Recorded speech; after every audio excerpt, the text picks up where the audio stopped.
The river flows endlessly, its waters never the same from one moment to the next. Heraclitus once said that no man steps into the same river twice, for it is not the same river, and he is not the same man.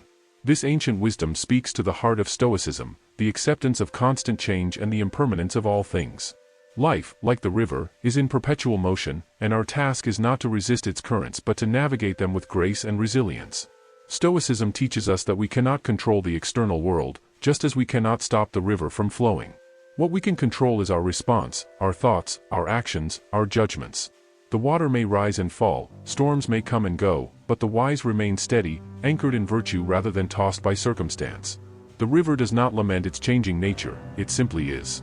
Likewise, we must embrace the flow of life without clinging to what was or fearing what will be. Every obstacle in the river's path becomes part of its journey. Rocks, fallen branches, bends in the terrain, none of these stop the water. Instead, the river adapts, finding new ways forward. Stoicism asks the same of us, to see obstacles not as hindrances but as opportunities to practice patience, creativity, and perseverance. What stands in our way can strengthen us if we meet it with the right mindset. The river does not hurry, yet it never fails to reach its destination. There is a lesson here about the natural order of things. We often rush, anxious about outcomes, desperate to force results. But the Stoic understands that time unfolds as it should. Effort must be made, yes, but not with frantic desperation. Like the river, we move forward with purpose, trusting in the process. Sometimes the river is calm, reflecting the sky like glass. Other times it rages, churning with unseen depths. Our lives, too, have seasons of peace and turmoil. Stoicism does not promise a life without suffering, but it does offer a way to endure suffering without being broken by it. Whether the waters are still or wild, we remain composed, knowing that both states are temporary.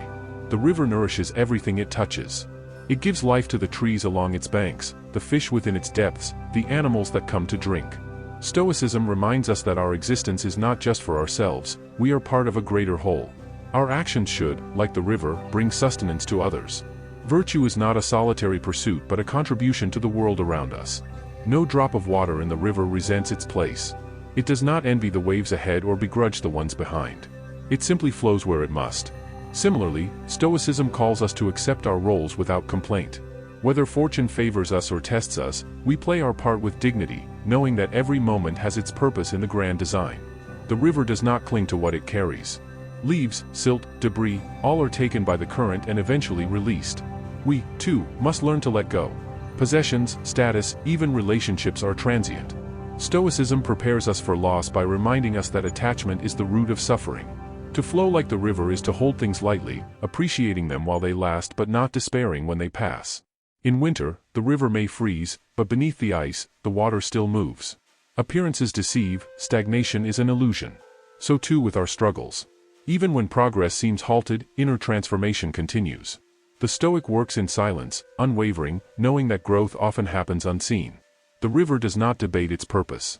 It does not question whether it should flow east or west. It follows its nature without hesitation. Human beings, gifted with reason, sometimes overcomplicate their paths. Stoicism simplifies: live according to virtue, act with integrity, accept what cannot be changed. The answers are often clearer than we think. When the river meets the sea, it does not cease to exist, it becomes part of something greater. Death, to the Stoic, is not an end but a return. Just as the river merges with the ocean, we too are part of an eternal cycle. Fear of death is fear of the natural, and what is natural should not frighten us.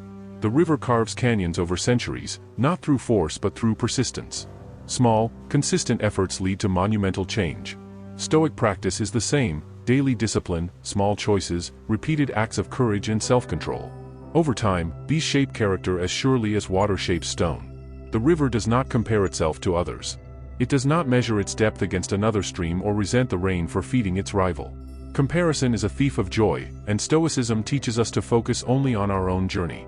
What others have or achieve is irrelevant, our only concern is whether we are living wisely and justly. In drought, the river may shrink, but it does not vanish. It endures, waiting for the rains to return. Resilience is not the absence of hardship but the ability to withstand it. The Stoic, like the river, knows that scarcity is temporary. Even in lack, there is opportunity to practice fortitude.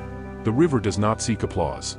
It flows whether observed or unnoticed, performing its function without fanfare. Stoic virtue is its own reward. We do not act rightly for praise but because it is our nature, as water's nature is to flow.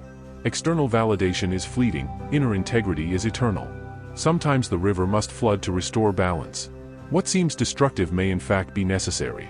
So too in life, painful moments often lead to renewal. The Stoic trusts that even hardship serves a purpose, clearing away what no longer serves to make room for new growth. The river is indifferent to the opinions of those who stand on its banks. It does not alter its course to please onlookers. Similarly, the Stoic is unmoved by gossip, flattery, or criticism. The judgments of others are beyond our control, our only concern is living in alignment with truth. The river teaches without words. Its wisdom is in its motion, its constancy amid change. Stoicism, too, is best understood through action. Philosophy is not just to be studied but lived. We learn courage by facing fear, temperance by resisting excess, justice by treating others fairly. And so we come to the river's greatest lesson: to flow without resistance. To accept what is, to adapt without complaint, to give without expectation, and to move ever forward. Heraclitus saw the universe in its waters, and the Stoics found a guide for living. The river does not struggle, it simply is. And so, in the end, must we be.